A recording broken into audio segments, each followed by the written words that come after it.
മനു, നിന്റെ മുറി, നിന്റെ ബെഡ്, നിന്റെ കട്ടിൽ. ഇവിടെ നീ തന്നെ കിടന്നാ മതി. ഐ എം യുവർ ബോസ്, അത് മറക്കണ്ട. You bloody power. ഇതായിരുന്നല്ല നിന്റെ മനസ്സിലിരിപ്പ്. ഇതിനാണല്ലേ നീ എന്നെ ഇങ്ങോട്ട് കൂട്ടിക്കൊണ്ടു വന്നത്. നിന്റെ ഒരു ഉദ്ദേശവും എന്റെ അടുക്ക നടക്കാൻ പോകുന്നില്ല. If you touch me I will kill you. അടുത്തത് ഭാവനയുടെ ആദ്യകാല ശബ്ദമാണ്. ഒരു പഴയ ഇന്റർവ്യൂവിൽ നിന്ന് ഇൻസ്പയർഡ് ആയിട്ട് ചെയ്യുന്നതാണ്. ആയിക്കോട്ടെ. എനിക്ക് ഇഷ്ടപ്പെട്ട ഒരു പൂച്ച ഉണ്ടായിരുന്നു. പൂച്ചയുടെ പേര് ചിഞ്ചു എന്നായിരുന്നു. എനിക്ക് ഭയങ്കര ഇഷ്ടമായിരുന്നു. ഈ പൂച്ച ഞാൻ കൊടുക്കുന്നത് തിന്നുന്ന മാത്രല്ല, അവിടെ നിന്ന് ഇവിടുന്ന് എല്ലാം തീട്ട് അതിന്റെ വയറൊക്കെ ഇതിന്റെ പെട്ടി വയറായിട്ടുണ്ടായിരുന്നു. അപ്പൊ ഞാനിങ്ങനെ വീട് മാറുന്ന സമയത്ത് ഞാൻ അച്ഛനോട് പറഞ്ഞു, അച്ഛൻ എന്റെ പൂച്ച എന്റെ കൂടെ വേണം, എനിക്ക് എന്റെ ചിഞ്ചുനെ വേണോന്ന്. അപ്പൊ അച്ഛൻ പറഞ്ഞു, എനിക്കങ്ങ് വരത്തില്ല, നിനക്ക് വേണമെങ്കിൽ നീ കൊണ്ടുപോയിക്കോളാണെന്ന്.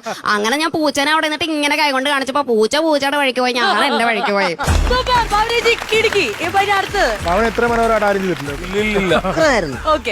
അപ്പൊ അടുത്തത് അടൂർ ഭവാനി അമ്മയുടെ ഹിറ്റ്ലർ എന്ന് പറയുന്ന സിനിമയിലെ ഒരു രംഗം.